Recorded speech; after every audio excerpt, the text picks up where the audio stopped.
নমস্কার বন্ধুরা, চিরদিনই তুমি যে আমার আজকের এপিসোডে দেখতে পাওয়া যায় আর্য মনে মনে ভাবতে থাকে যে অপর্ণাকে কি একবার ফোন করবো, কারণ সকালবেলা আমি যা ওর সঙ্গে ব্যবহার করেছি আমার মনে হয় একবার ফোন করা উচিত। তারপরে মনে মনে ভাবতে থাকে না মেসেজ করি।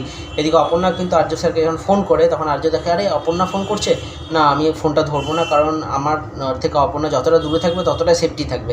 এবারে যখন ফোনটা কেটে যায় তখন অপর্ণার মনটা কিন্তু খারাপ হয়ে যায় এবং বা বলতে থাকে কী রে ফোনটা ধরলো না, তুই আর করবি না কিন্তু। এদিকে মানসী রাজলক্ষ্মীকে বলতে থাকে যে মা চলুন আর্যদাকে না বলে অপর্ণাদের বাড়িতে যায় এবং ওদেরকেও নিমন্ত্রণ করে আসে কালকে আসার জন্য।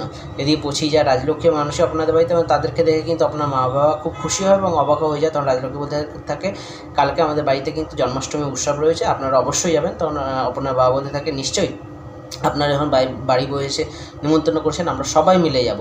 এদিকে দেখা যায় তারপরে আপনার মা সমস্ত কিছু তৈরি করছে, মানে তালের বড়া এবং আরও বেশ কিছু পদ তৈরি করছে যাতে আর্যদের বাড়িতে নিয়ে যাওয়া যায়। এবং আপনারা বলতে থাকে তাড়াতাড়ি কর্ম, ওখানে কিন্তু লেট হয়ে যাবে।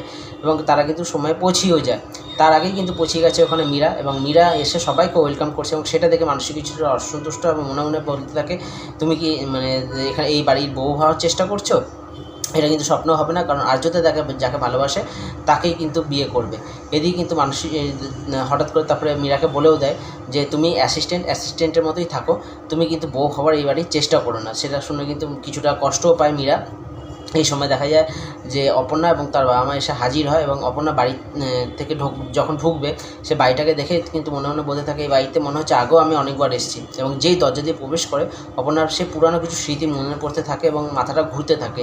এবং তারপরে দেখতে পায় যে আর্য কিন্তু অপর্ণাকে দেখে অবাক হয়ে যায় এবং তখন রাজলক্ষ্মী এসে বলে আর্য এসো, এখন কিন্তু গোপাল প্রতিষ্ঠা করার সময় হয়ে গেছে। এবং যখনই আর্য গোপালকে প্রতিষ্ঠা করবে হঠাৎ করে গোপালটা তার হাত থেকে পড়ে যাচ্ছিলো এবং অপর্ণা দড়িয়ে গিয়ে কিন্তু গোপালটা ধরে এবং আর্য অপর্ণা একসঙ্গে গোপালটাকে ধরে থাকে। তারপরে এপিসোডটা শেষ হয়ে যায়। দেখা যাক নেক্সট এপিসোডে কী হয়।